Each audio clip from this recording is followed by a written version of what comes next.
विश्व में दो ही कैलाश हैं। पहले कैलाश हिमालय पर, दूसरे भगवान कृष्णेश्वर ज्योतिर्लिंग की पवित्र भूमि पर स्थित ये कैलाश मंदिर। आज इस वीडियो में हम उस अविश्वसनीय और रहस्यमयी शिल्पकला के बारे में बात करेंगे जिसे बनवाकर राष्ट्रकूट राजवंश इतिहास में अमर हो गया। आज हम एलोरा मंदिर के 15 ऐसे रहस्यों के बारे में भी बात करेंगे जो इसे अविश्वसनीय और अकल्पनीय बनाते हैं। चलिए शुरू करते हैं।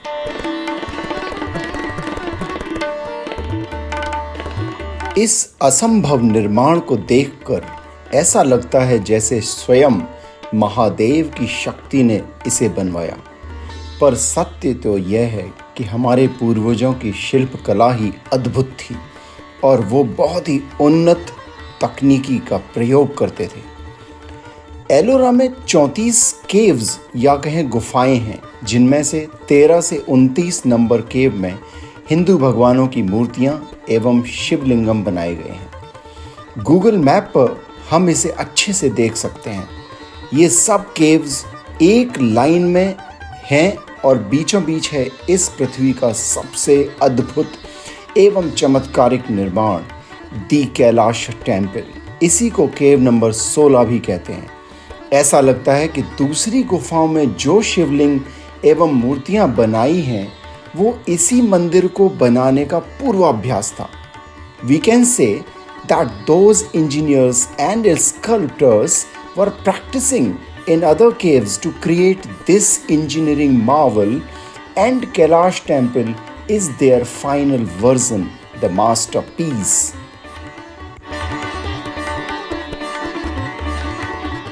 सातवीं शताब्दी से 10वीं शताब्दी तक राष्ट्रकूट राजवंश की 7 पीढ़ियों ने राज्य किया।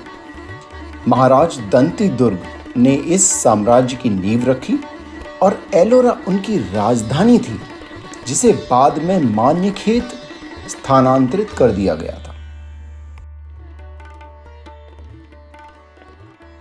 दोस्तों, ये केवल मंदिर नहीं बल्कि भारत के जीवित इतिहास की कहानी है।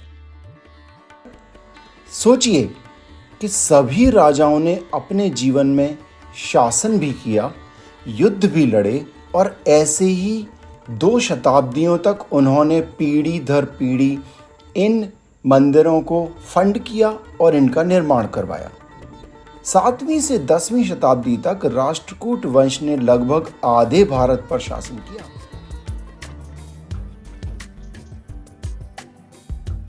दोस्तों, अब मंदिर की बात करते हैं। इसकी संरचना विस्मृत करती है।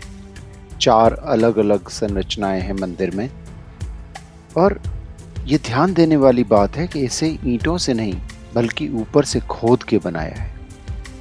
जब प्रवेश करते हैं तो बाहर भगवान के दशावतार मिलते हैं। एक विशाल गोपुरम है जो 4 खंभों पर है। अंदर महान गजलक्ष्मी माता की सुंदर मूर्ति आपको निहारती हुई मिलती है, जो लोटस पे बैठी है। ऐसी ही संरचनाओं से भरा हुआ है ये मंदिर। 300 फीट लंबे, 175 फीट चौड़े और 100 फीट ऊंचे इस विशाल प्रांगण के कंस्ट्रक्शन में एक भी जॉइंट नहीं है। ये बहुत ही विस्मयकारी है। इसमें कई सारे ब्रिजेस बने हुए हैं, लेकिन कोई जॉइंट नहीं। सभी दीवारों पर मूर्तियां और आकृतियां तो ऐसे बनी हैं जैसे किसी ने पेपर पे पेन से बनाई हो। अचंभित करने वाली सभी मूर्तियां हैं।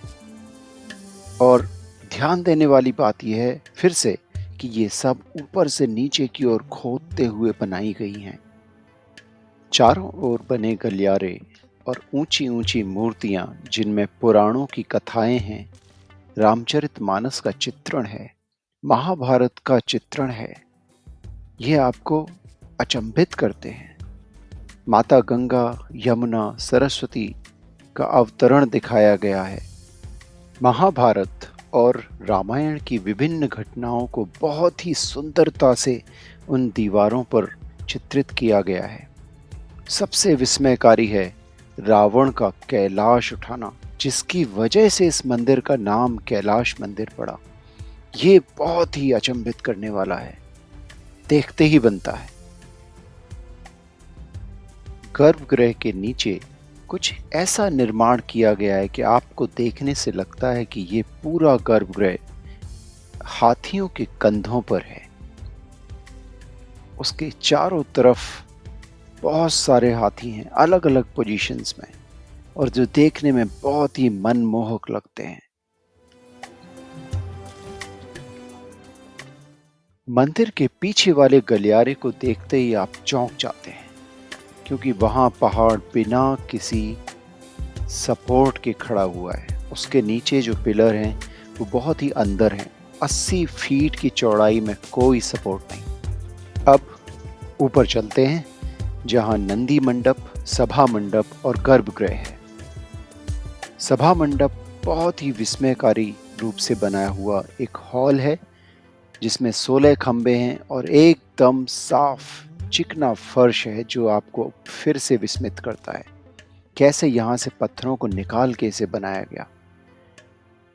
जो चोटी हम देख रहे हैं, ये वास्तव में सबसे पहले बने। मंदिर का सबसे पहला यही भाग है जो निर्मित हुआ। यहाँ की बारीक नक्काशियाँ और ये 4 खूबसूरत शेर आपको अचंभित करते हैं। लगता है जैसे किसी ने इन्हें अलग से बना के लगाया, लेकिन नहीं, ये एक ही पत्थर से खोद के बनाया गया है।